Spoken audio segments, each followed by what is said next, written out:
Before the sun rises over the Tularosa Basin, the ground here is briefly soft. Overnight moisture pulls the gypsum crust down just enough to hold a shape.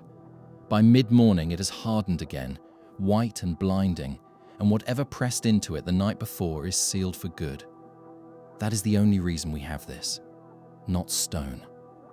Not metal. Skin on wet ground at exactly the wrong, or right, moment more than 20,000 years ago. This is White Sands, New Mexico. And what was found here did not just add a new site to the map of early America, it broke the map.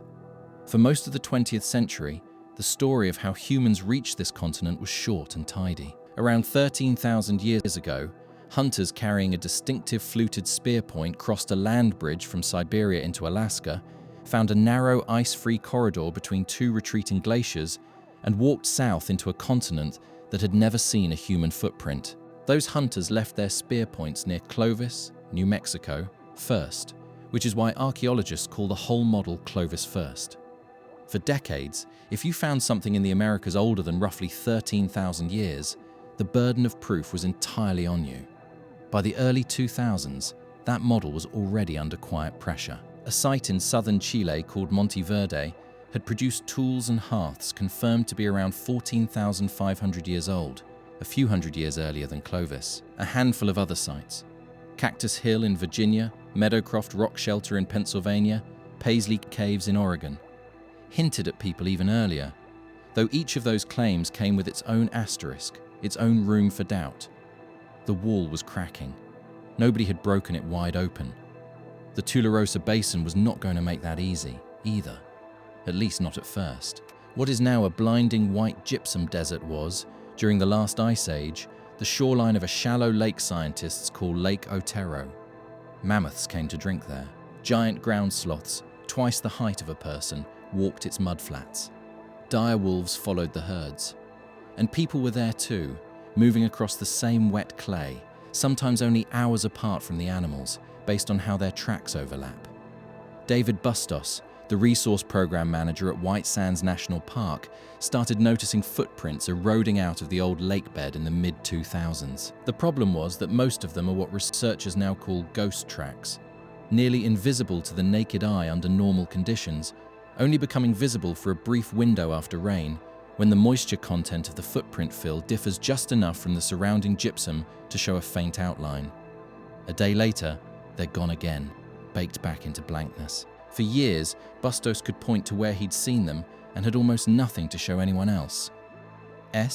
Geological Survey and Bournemouth University.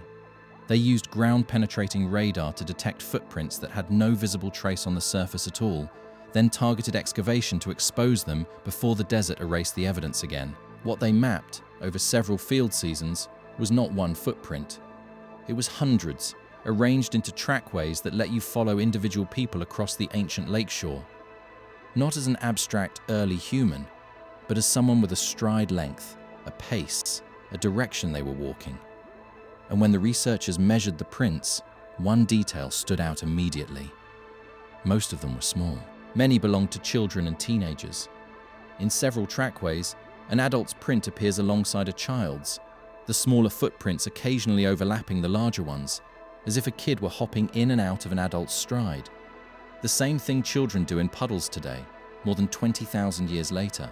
One trackway, published separately, shows something stranger: a person's tight, sharply turning footprints running alongside the erratic, circling tracks of a giant ground sloth, a pattern some researchers have read as evidence of a hunt, or at least a tense, close encounter between a person and an animal capable of killing them with one swipe of its claws. Other scientists caution the pattern could have an innocent explanation. Either way, it is a scene, a specific afternoon, a specific set of choices, frozen in mud. Dating this had to be airtight, because everyone in the field knew what these footprints would mean if the age held up. The team turned to layers of seeds from an aquatic plant called Ropia serosa, ditch grass, found directly above and below the footprint horizons. Geological Survey ran radiocarbon dating on those seeds and published the results in the journal Science. The footprints, they reported, were between 21,000 and 23,000 years old. Not 13,000, not 16,000, 23,000, nearly 10,000 years before Clovis, deep inside the coldest, harshest stretch of the entire Ice Age, a period called the last glacial maximum, when you would expect almost nobody, anywhere, to be free to wander this far south. The paper did exactly what you'd predict. It didn't end an argument. It started one. Other researchers, including archaeologists Lauren Davis and David Rachel, raised a serious and legitimate objection. Ruppia is an aquatic plant. Aquatic plants can absorb old, dead carbon dissolved in the water itself, carbon that has nothing to do with the year the plant actually grew. It's called the hard water effect, and it can make a radiocarbon date look thousands of years older than the truth. If that effect was in play at White Sands, the whole result might collapse back towards something far less radical, and the most extraordinary footprints in North America would quietly become an ordinary, disputed footnote. This is the part of the story that actually tells you how science is supposed to work. Instead of digging in, Pagati and Springer's team went looking for a second and third way to test their own conclusion, using methods that don't share the same weakness. In 2023, they published a follow-up in Science using two independent techniques. First, radiocarbon dating of conifer pollen grains recovered from the same sediment layers, pollen from land plants immune to the hard water problem that had raised doubts about the seeds. Second, optically stimulated luminescence dating, a completely different physical process that measures the last time individual grains of quartz sediment were exposed to sunlight, with no connection to carbon or water chemistry at all. 3 independent dating methods. 3 different physical processes run against the same footprint layers, each vulnerable to a different kind of error, none of them sharing the same blind spot. All 3 converged on the same window, roughly 21,000 to 23,000 years ago. At that point, the footprint stopped being a controversial claim and became a settled, peer-reviewed fact sitting directly on top of the field's oldest and most defended model. Clovis first, as a hard boundary, was over. But settling the date didn't close the case. It opened a stranger one. Here is the problem nobody has fully answered. 23,000 years ago sits right inside the last glacial maximum, the point in the Ice Age when the Laurentide and Cordilleran ice sheets were at their largest and most fused together, sealing off the interior of North America almost completely. The ice-free corridor that Clovis hunters supposedly walked south through didn't exist yet. Glaciologists generally date its opening to somewhere between 16,000 and 13,000 years ago, which means whoever left footprints playing in the mud of ancient Lake Otero could not have used that route. They were already there, thousands of years before the door Clovis first assumed everyone walked through had even opened. So how did they get south of 2 continent-spanning ice sheets before the only known land route existed? The leading alternative is what researchers call the kelp highway hypothesis. The idea that early populations moved by boat, hugging a Pacific coastline rich in kelp forests, shellfish, and marine mammals, bypassing the frozen interior entirely. It's a compelling idea, and it lines up with other pre-Clovis coastal evidence turning up from California to Chile. It's also nearly impossible to prove directly, because the coastline those hypothetical travelers would have followed sits, today, under roughly 200 feet of ocean. Sea levels were far lower during the Ice Age. The shore they might have walked is now seabed. Any camps, any tools, any older footprints left along that route were drowned by the same meltwater that eventually raised the seas back up. The evidence for the most plausible route into the Americas may simply no longer exist to find, which means White Sands may be as close as we ever get to a hard date, without ever getting a hard answer for how. Which leaves us with something unusual in archaeology, a conclusion that is more solid than the story around it.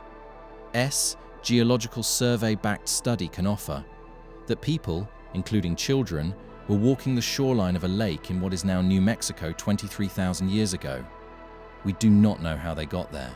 We do not know where they came from, or how long humans had already been present somewhere on this continent before that moment was pressed into wet gypsum and, against every odd, survived.